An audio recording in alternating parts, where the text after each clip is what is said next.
अयोध्या पहुंचते ही मैं राज्य का सारा भार भरत को सौंप दूंगा। फिर अपने महाराज की आज्ञा और धर्म की बेड़ियों से बंधा भरत अपनी पत्नी के साथ राष्ट्र की उन्नति के लिए अश्वमेध यज्ञ करवाएगा।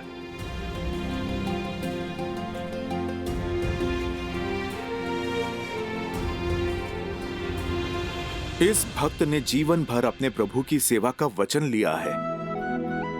जहां जहां आपके ये पग जाएंगे, वहां वहां इस सेवक का प्रतिबिंब पाएंगे। जो अपने प्रतिबिंब से दूर है, उनका प्रतिबिंब तुम बनोगे हनुमान। मैं राजभार से मुक्त होकर अपनी सीता को खोजूंगा, तब ना पांव में राजधर्म की बेड़ियां होंगी और ना ही प्रजा के उत्थान की। उपवन से खिल उठी है मेरी अयोध्या, मेरी सीता मेरी प्रतीक्षा में होगी। तभी तो युद्ध के समय हर घड़ी मुझे सीता का आभास था। इतने वर्ष बीत गए प्रभु, क्या आपको अभी भी विश्वास है कि माता सुरक्षित होंगी? विश्वास सीता की अवस्था पर नहीं, उसके दिए वचन पर है, पुनः मिलने के प्रण पर। सीता का वचन है, शीघ्र ही समय आएगा जब अयोध्या से हर मलिनता नष्ट हो जाएगी, जब राम राज्य एक बार फिर राम सीता को साथ देखेगा। और जब तक ये वचन पूरा नहीं होगा, मेरी सीता को कुछ नहीं हो सकता।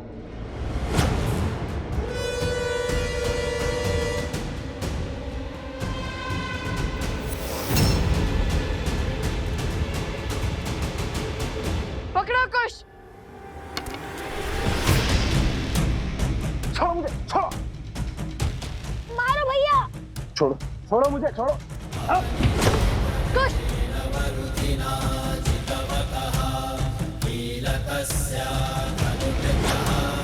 मकरासुर को मारना असंभव है। मैं इक्ष्वाकु वंशज, सूर्यवंशी,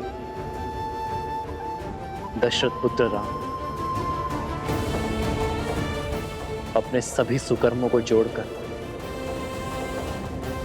धर्म को जोड़कर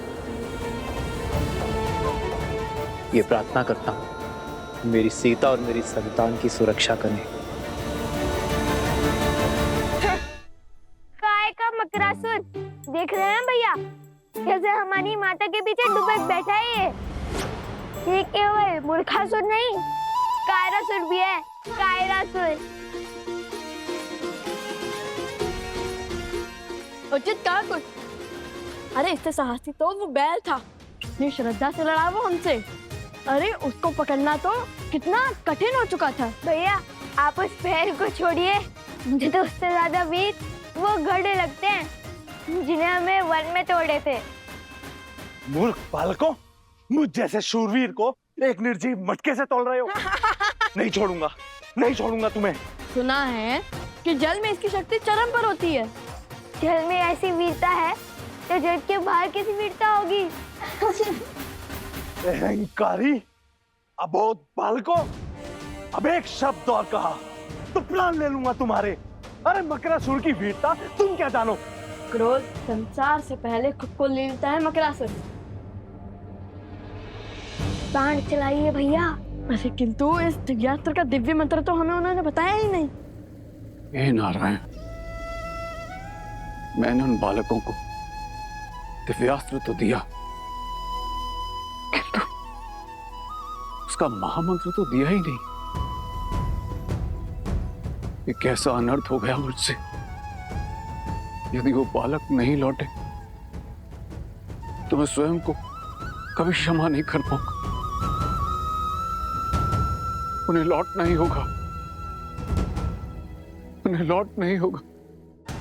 भैया मैंने कहा था ना, वो वृद्ध है, अवश्य ही भूल गए होंगे। तो फिर बाण चलाने का सांग ही कर दीजिए, तब तक कोई युक्ति निकाल लेंगे। अस्त्र है और मंत्र नहीं। क्या बात है, लो चलाओ बार।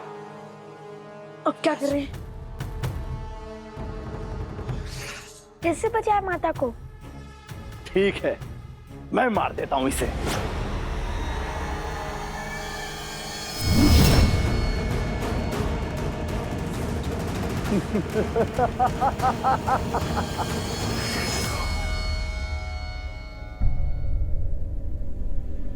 वृक्ष पे बस हरा पत्ता बचा है। लगता है लव कुश मकरासुर से पार नहीं पा सकते। मैं स्वयं जल में जाके उनकी सहायता करता हूँ।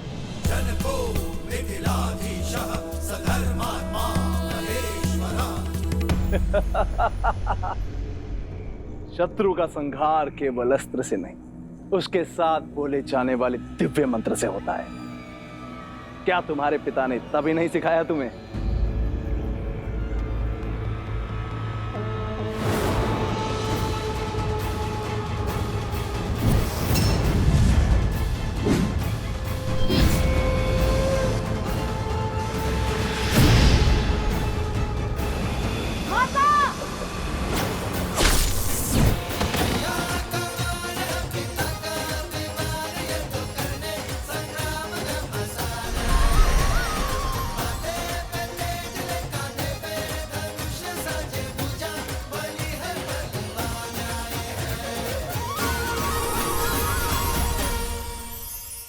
हे माता, मेरा तप समाप्त हुआ, आशीर्वाद दीजिए।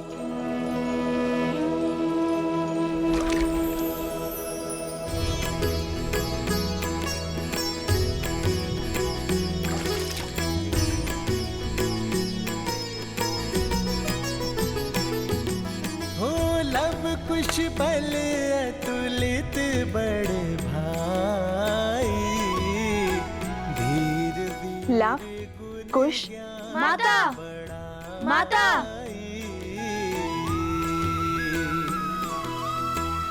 मातु पिता सेवक सदा सुभाए, राम सिया और प्रीति बढ़ाए। पिता बिनु नित राम ही ध्यावे, मातु सिया पर छत्र फरावे।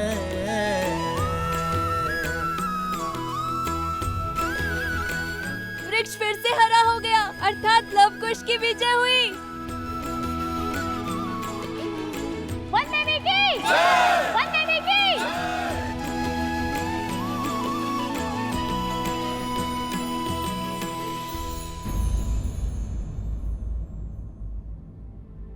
अब तुम दोनों बताओगे कि जब मैं तप में थी तब क्या क्या हुआ? अरे माता वो भैया, कथा सुनाने में मैं दक्ष हूँ। ये सर मुझे दीजिए भैया। ठीक है, सुनाओ सुनाओ। वैसे भी मैं तो थकान से चूर चूर हो चुका हूँ। तो हुआ ये माता, आपके ध्यान में जाते ही आकाशमात भयंकर संकट आ पड़ा। और वैसे भी आपके पुत्र तो भगवान वाल्मीकि के शिष्य हैं, वो थोड़ी ना संकट से घबराते हैं।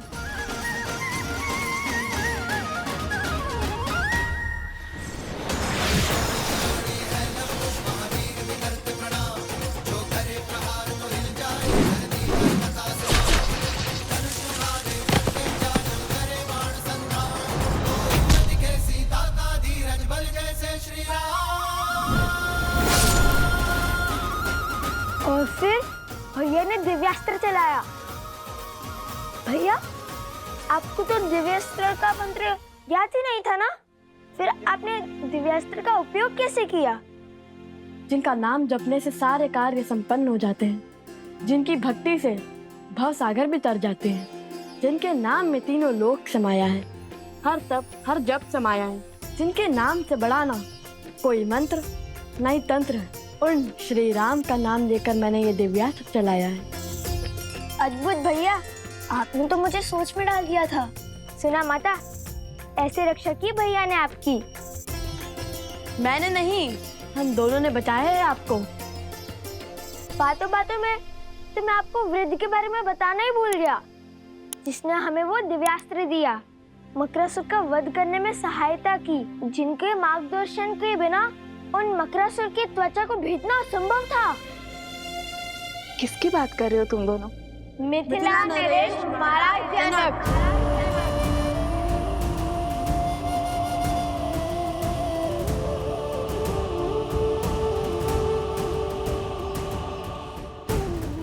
वो तो हमारे साथ भी आना चाहते थे, किंतु मैंने मना कर दिया।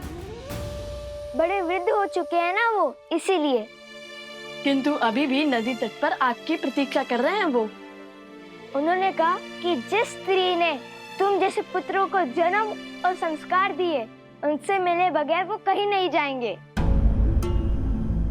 शीघ्रता से चलिए माता, वे अभी भी हमारी प्रतीक्षा कर रहे होंगे। महाराज जनक। हाँ माता, किंतु उनका नाम सुनते ही आप इतनी चिंतित क्यों हो गई? माता, संकट टल चुका है, अब सारी चिंता छोड़िए और हमारे साथ चलिए। सब आपकी प्रतीक्षा कर रहे हैं, और वो वृद्ध सज्जन भी।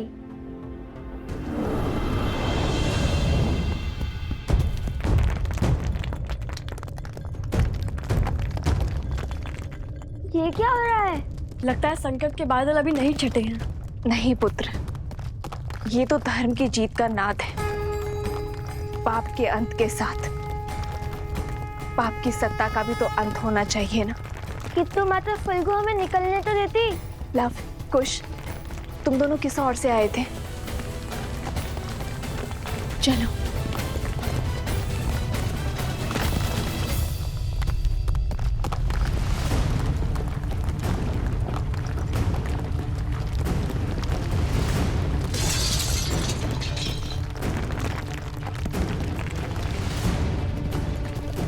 भूमि हिल रही है।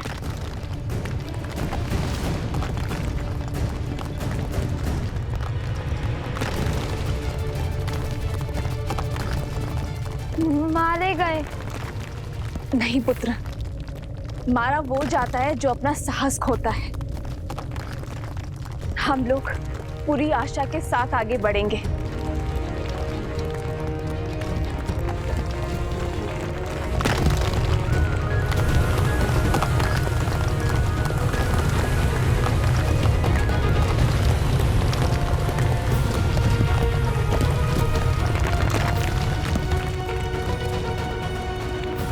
कहाँ रह गए ये लोग?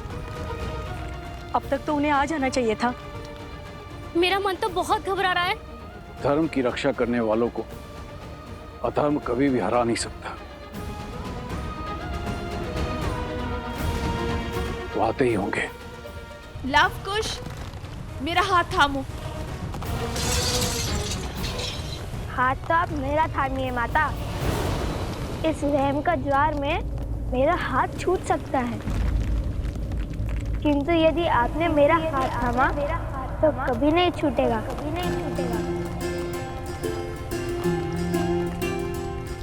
माता, आप कुछ का हाथ थामिए और मैं आपका हाथ पकड़ता हूँ।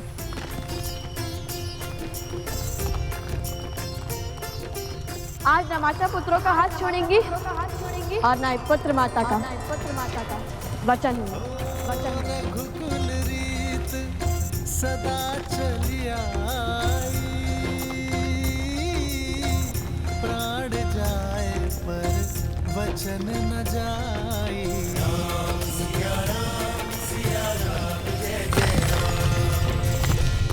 अधर्म तो मर गया, अब धर्म और मर्यादा की रक्षा आप करना फाल्गु माता।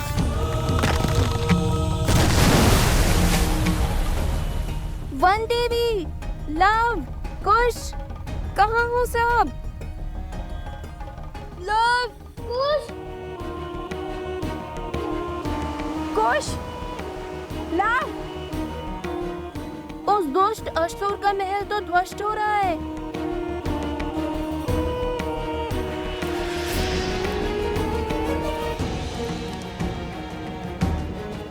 कहीं लव कुश और वंदेवी को कुछ कुछ नहीं होगा, उन्हें लौटेंगे। अवश्य लौटेंगे और सुरक्षित लौटेंगे। रात्रि होने को है, प्रतीत होता है हमें उन्हें ढूंढने के लिए सहायता की आवश्यकता पड़ेगी। मैं गांव वालों को लेकर आता हूं। मेरी सेना भी आपके साथ चलेगी। सेनापति, कुछ सैनिक लेके जाइए इनके साथ।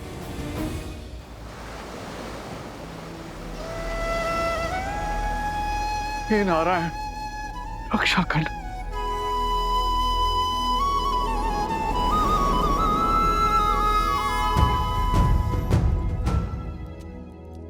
प्रभु, हनुमान, कहो कैसे आना हुआ? प्रभु को कर्तव्य में उलझे देखा तो चला आया ये सेवक सेवा करने। कर्तव्य का भार उतारने की ही तैयारी कर रहा हूं हनुमान। भरत को अयोध्या का राज्य सौंपना है, तो बस अश्वमेध यज्ञ के लिए आमंत्रित अतिथियों की सूची पढ़ रहा था। कर्तव्य और दायित्व केवल बहाने हैं, सत्य तो केवल एक ही है। उस काली रात्रि के पश्चात आप कभी ठीक से सो ही नहीं पाए प्रभु। कदाचित हर रात्रि जाग कर बिताने वाले केवल हम ही नहीं हैं हनुमान।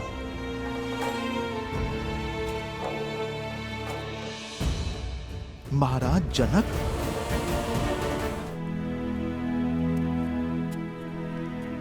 जो क्षमा इतने वर्षों से मैं स्वयं को नहीं दे पाया, आशा करता हूं हनुमान कि मेरी सीता के माता पिता वो क्षमा मुझे दे पाए। प्रभु, बड़े ज्ञानी है महाराज जनक। आपका निर्णय और उसके पीछे का कारण महाराज अवश्य समझते होंगे। जाने से पहले माता सीता ने उन्हें समझाने के लिए पत्र भी तो लिखा था। जानता हूं हनुमान, सीता के समझाने पर वे अवश्य समझे होंगे, किंतु संसार में ऐसा कोई जीव नहीं जो अपने जीवन से पौत्र या नवासे का सुख खोकर दुख नहीं मनाएगा।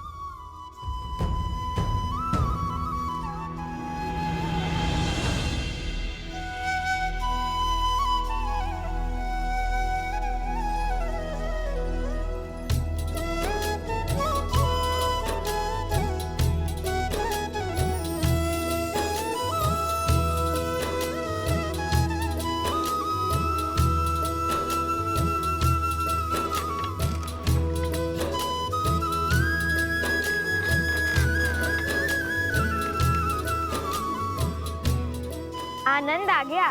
क्या यात्रा थी। लगा मानो देवी फल्गु ने गोद में उठाकर प्रेम भरा झूला झुलाया हो। धर्म के पथ पर कठिनाइयों की धूप के साथ साथ सुकर्मों की शीतल छांव भी आती है पुत्रों। माता, शीघ्र चलिए, महाराज जनक आपकी प्रतीक्षा कर रहे हैं। तो क्या हुआ, भक्त को भगवान की प्रतीक्षा करनी ही पड़ती है। वन देवी है, इतनी सरलता से थोड़ी ही ना जाएंगी। क्यों माता? चले माता। नहीं,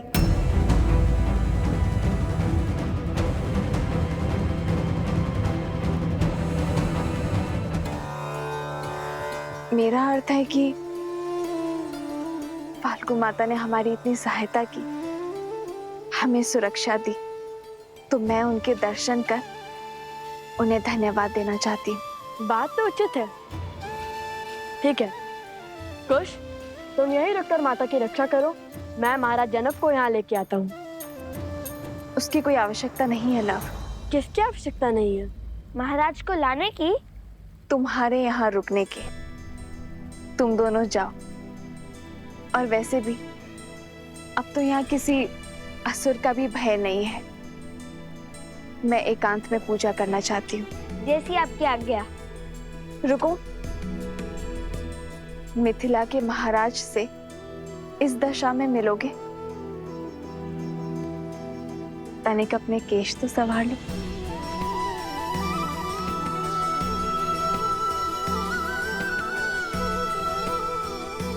देखो अब कितने सुंदर दिख रहे हो। और हाँ, याद रहे महाराज जनक मेरे पिता के समान है, तो उनके आदर में कोई कमी नहीं रहनी चाहिए। समझे तुम दोनों? समझे लो भैया, पूरे सम्मान से बात करना। ये लव के लिए नहीं, ये उपदेश तुम्हारे लिए था नटखट। समझ गया।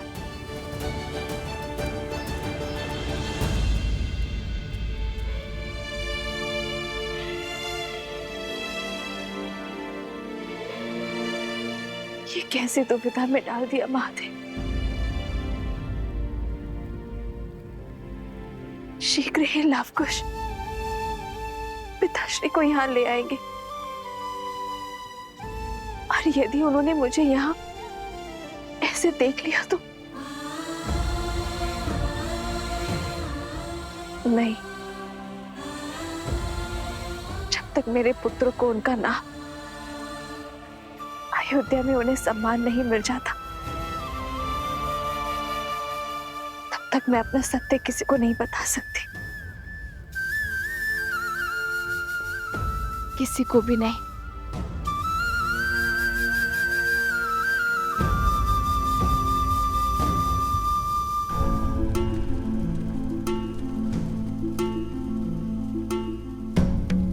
वन देवी और उनके पुत्रों ने हमें उस दुष्ट मकरासुर के आतंक से मुक्त किया है। हमें उनकी विजय ने दूसरा जीवन दान दिया है। हमें भी थोड़ी सहायता करने का अवसर प्रदान कीजिए महाराज। धर्म का मार्ग तो सबके लिए खुला है। सेनापति जी, हमारी सेना की एक टुकड़ी को कहिए कि इस क्षेत्र में चारों ओर फैल जाए।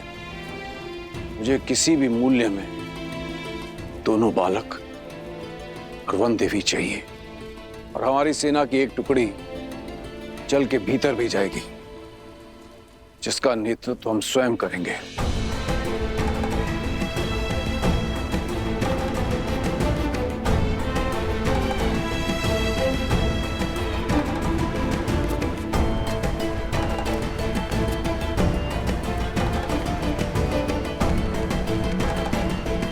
ऋषि, मेरा अंतर्मन कहता है कि वो जहां भी होंगे सकुशल होंगे। महाराज,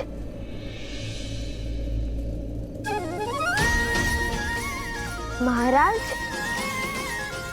हम भी कुशल हैं और हमारी माता भी।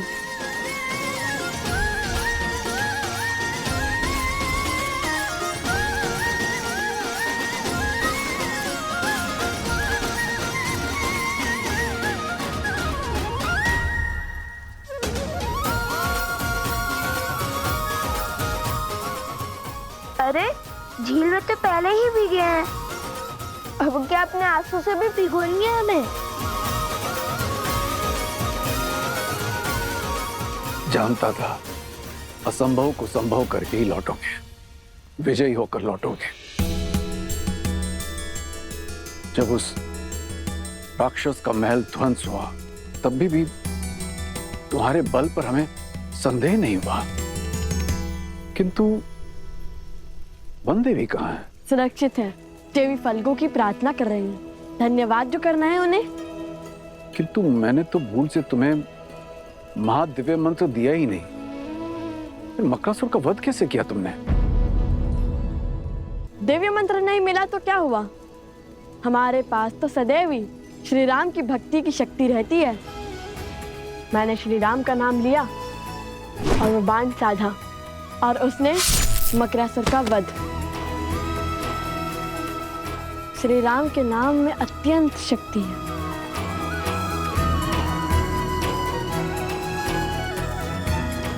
वही शक्ति जो हनुमान जी को राम नाम से मिलती है। ऐसा प्रतीत हो रहा है कि तुम दोनों राम और राम कथा के प्रशंसक हो, भक्त हो उनके। पूरी कथा सुनी है या? सुनी है महाराज, हमें राम कथा का एक एक शब्द कंठस्थ है। हमसे बड़ा राम भक्त इस संसार में कोई दूसरा नहीं है।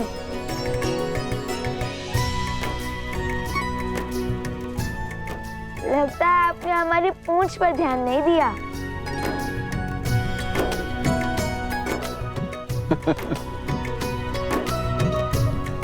अर्थात सीधा प्रतिस्पर्धा हनुमान जी से है ना? प्रतिस्पर्धा होती तो कब के जीते होते, क्योंकि लव कुश हनुमान जी से भी बड़े राम भक्त हैं। जब भी संकट में होते हैं तो श्री राम का नाम लेते हैं, श्री राम का अनुसरण करते हैं, और जब भी दुख के बादल छाते हैं तो देवी सीता का नाम लेते हैं।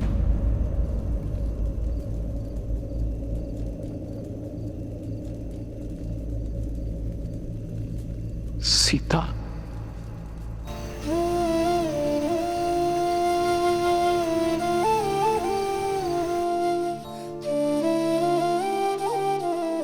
पिताश्री, समझ गया, पुत्री की स्मृति में दुखी हो गए। माता कहती है कि पुत्री पिता का घर छोड़ पति का संसार बसाती है, इसलिए पिता की प्रिय होती है। किंतु आपकी पुत्री तो पूरी अयोध्या की प्रिय बन गई, श्री राम की अर्धांगिनी बन गई। भला आपको कैसा दुख, कैसी चिंता?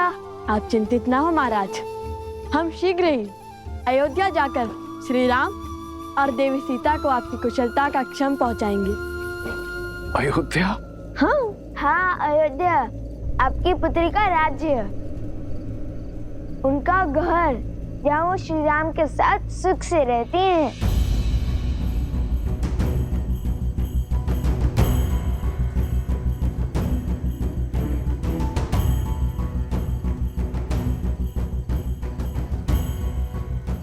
राम कथा का अंतिम अध्याय है। क्या पढ़ाया है तुम्हारे गुरुजी ने? परीक्षा ले रहे हैं हमारी। अंत में राजा राम और महारानी सीता का पट्टाभिषेक होता है और वो सुख से अयोध्या का कार्यभार संभालते हैं। कैसी अभागी हूँ मैं, इतने वर्षों बाद पिताश्री को देख तो सकती हूँ, किंतु उनके समक्ष नहीं जा सकती, उनके चरण स्पर्श नहीं कर सकती, सुख दुख के बोल नहीं बोल सकती, उन्हें उनके नातियों का परिचय नहीं दे सकती।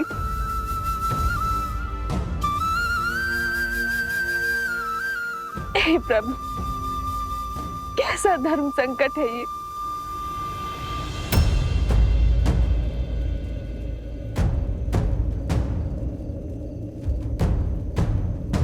क्या करें आप ऋषि कुमार?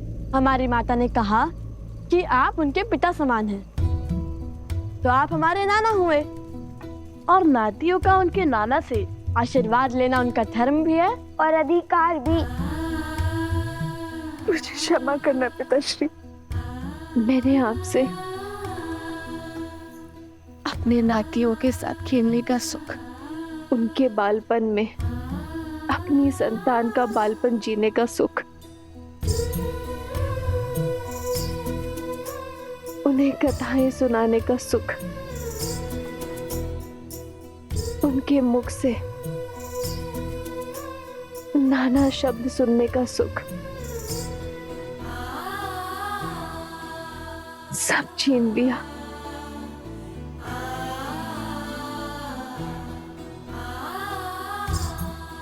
कितने अभागे हैं मेरे लवकुश,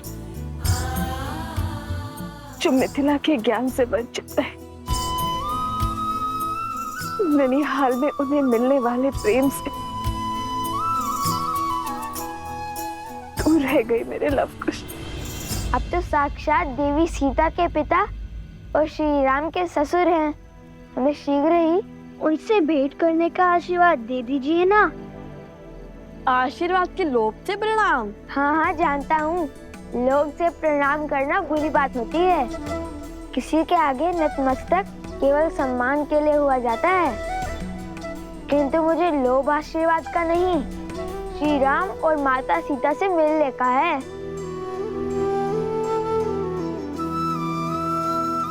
ईश्वर सदैव तुम्हारे हृदय को भोलेपन से भरा रखे।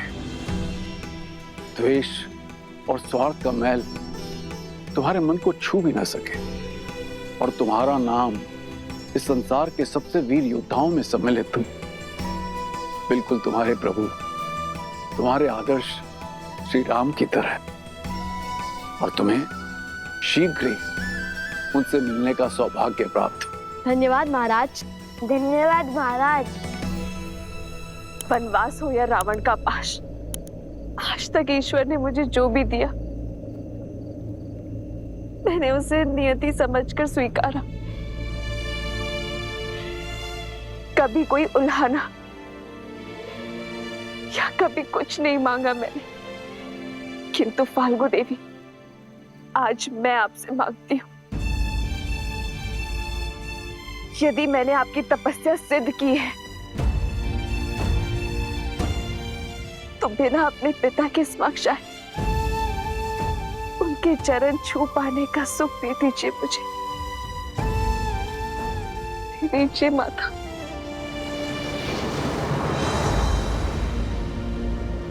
तुम दोनों से मिलकर लगता है कि तुम दोनों मेरे अपने हो, मेरा अपना अंग।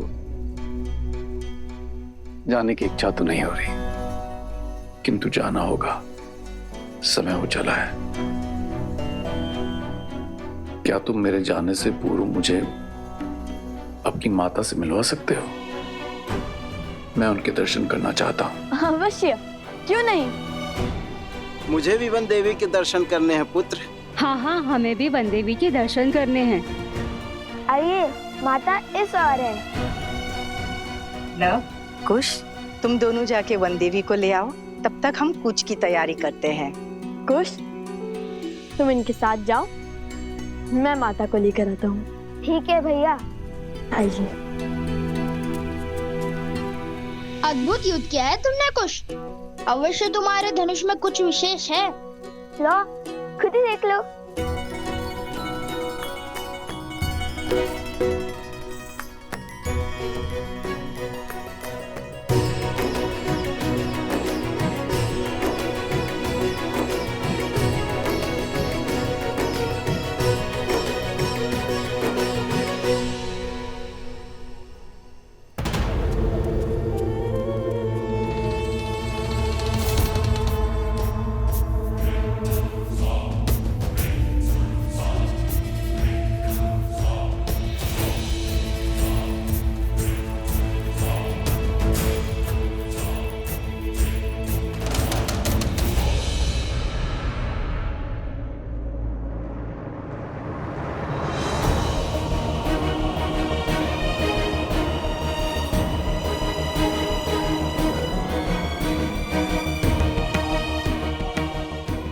मेरी विनती सुनिए फाल्गु माता, मेरी विनती सुनिए। सोमकरण, सोमकरण।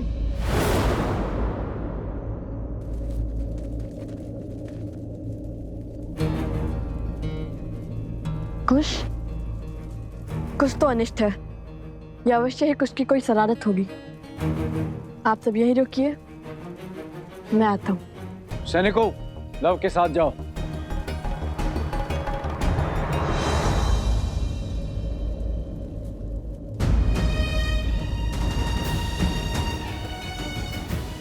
मेरी प्रार्थना स्वीकारिए माँ, मेरी प्रार्थना स्वीकारिए। क्या हुआ कुश? कुश क्या हुआ, बोलो। कुछ बोलो भी। सोमकरण। क्या हुआ गुरु माँ? वो राक्षस सोमकरण को ले गया उस और मुझे जटुकरण ने अपने प्रश्न में उलझा रखा था। मेरा धनुष भी उसके पास था। पता नहीं कब वो असुर आया और फिर हमने सोमकरण की चीख सुनी। जो भी हुआ ठीक है, किंतु अब शीघ्र हमें उन्हें पकड़ना होगा। चलो कुश। तुम दोनों पहले से चोटिल हो, हम उसे ले आएंगे। नहीं, वो हमारा मित्र है और उसे बचाना भी हमें जाना ही होगा ना। चलो कुश।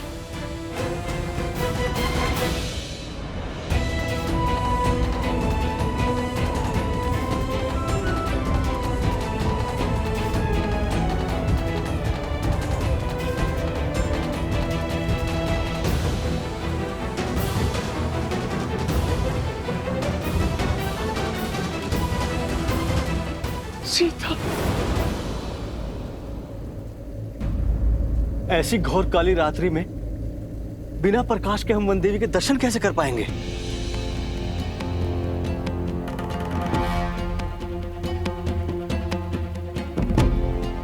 जाओ, वो दीप ले आओ।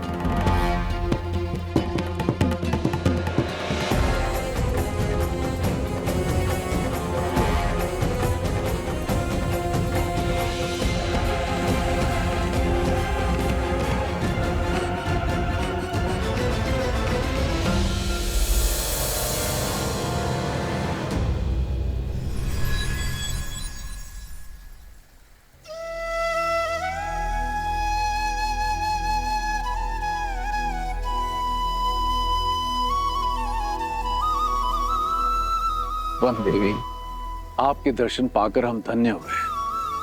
आपके पुत्रों को देखकर दो राजकुमारों का स्मरण हो आया, राम और लक्ष्मण। वर्षों पहले मिथिला पधारे थे। उनकी माता में भी एक परिचित मुख को देखने की आशा थी, किंतु आप तो उनसे भी अधिक अलौकिक हैं।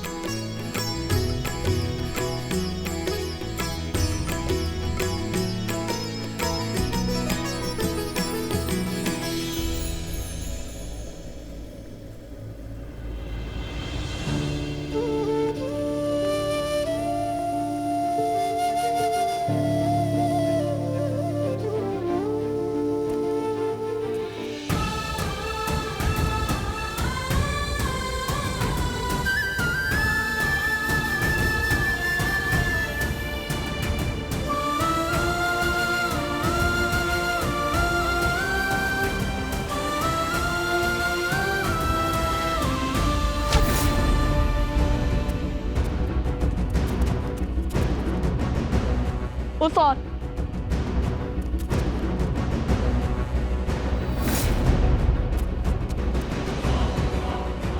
सोमकरण, वो रहा, शीघ्रता करो। रुको।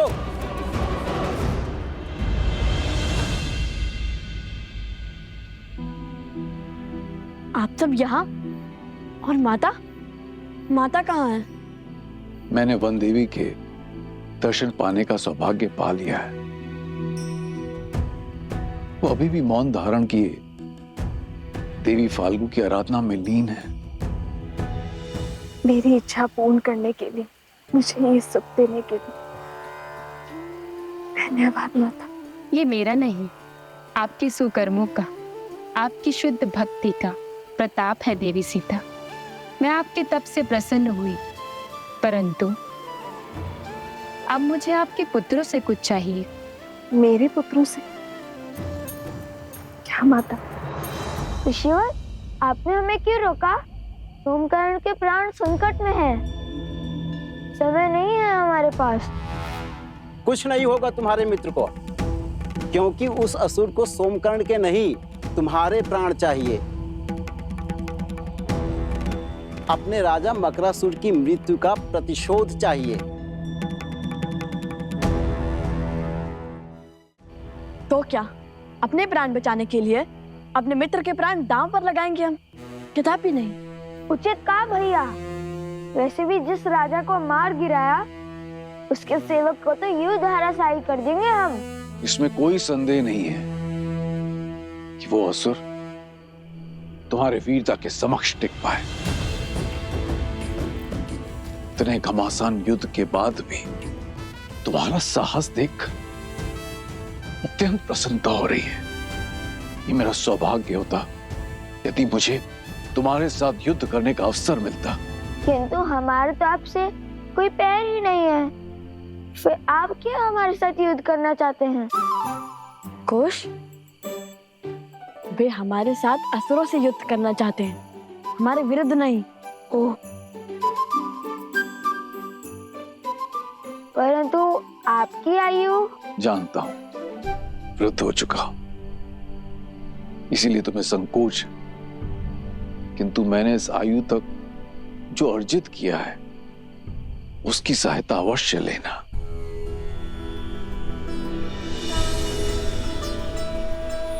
जनको मिथिलादेशः सधर्मात्मा महेश्वरः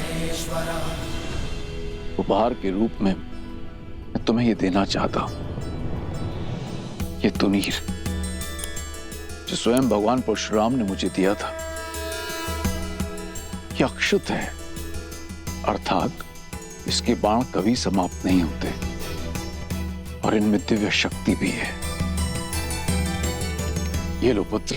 नहीं, किंतु ये आपको मिला आशीर्वाद है और ये आपने अर्जित किया है, इसे मैं नहीं ले सकता। परंतु सोमकर्ण को लौटा लाने में तुम्हारी सहायता करना मेरा धर्म है। क्या तुम मुझे मेरे धर्म से वंचित करोगे ऋषि कुमार?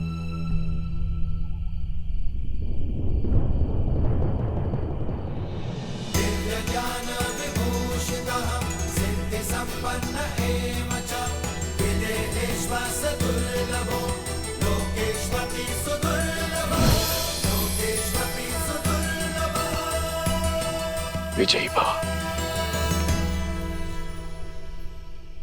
अब आप जाइए महाराज और हमारे लिए चिंतित ना हो। हाँ, यदि श्री राम ने चाहा तो हम शीघ्र ही ये भेंट लौटाने आएंगे।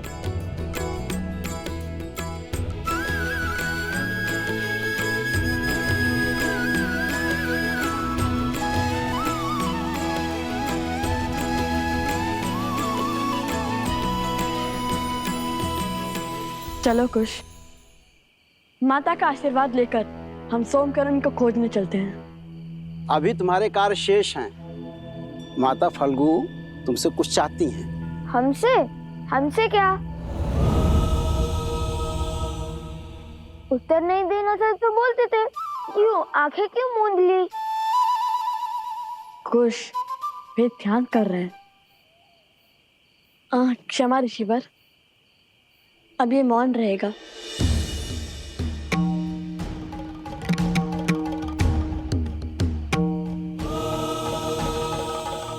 आदेश दे देवी, क्या करना है मेरे पुत्रों को?